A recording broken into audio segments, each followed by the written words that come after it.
Without Debbie bringing us all together like this, because it's an act of solidarity, and every one of us has a role to play in this next election. It's important for all of us to get engaged and get involved. When I ran in the by-election, people really weren't aware of a lot of the things that have gone on in the last 7 years.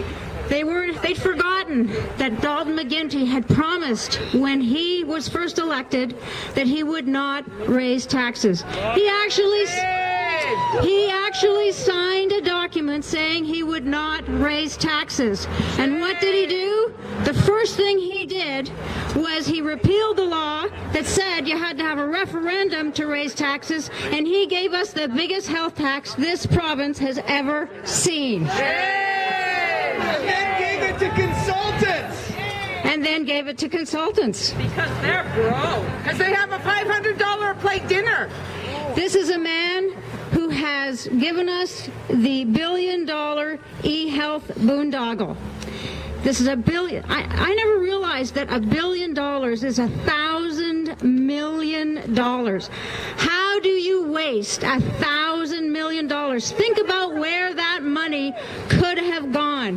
Think about the waiting times in our hospitals. Think about how they're cutting costs as far as cleaning the hospitals go. It's becoming more and more dangerous just to go in the hospitals now because you're picking up a variety of germs that are creating all kinds of havoc. So it has a downward, very negative impact not having those dollars spent wisely. He brought us the HST, which was supposed to be revenue neutral. It was not revenue neutral. Another lie. He admitted later it was not revenue neutral. And this has cost our seniors, our low-income people, to the point where when I was talking to people at the door, they were telling me that they now had to make the decision as to whether to buy healthy food or spend the money on their medications. That's how tight it is for a lot of people. This is pushing people over the edge. He also brought us the eco tax, which you're aware of.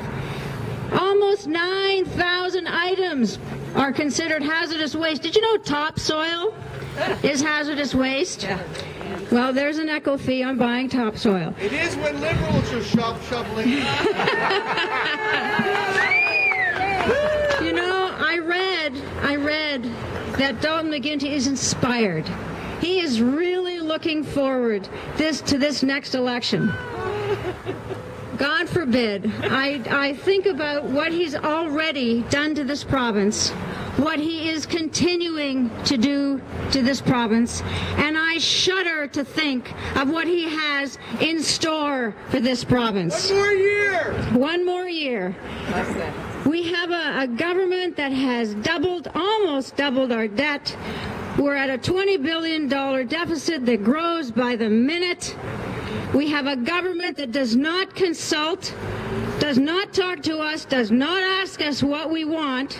He decides for us what he wants. Daddy dearest. What do you do with a government that has completely lost touch with its residents?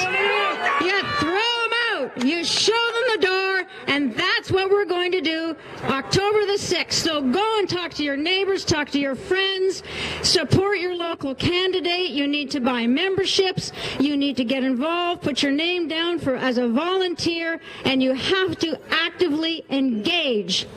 So join us, please, so we can defeat this government and get this province back on the road to recovery. This province used to be the economic engine of this country. It is now the caboose. We are going to change that in October the 6th, but it's going to take every single one of you to get on board and help us out. So I hope to see you on the campaign trail. Thank you.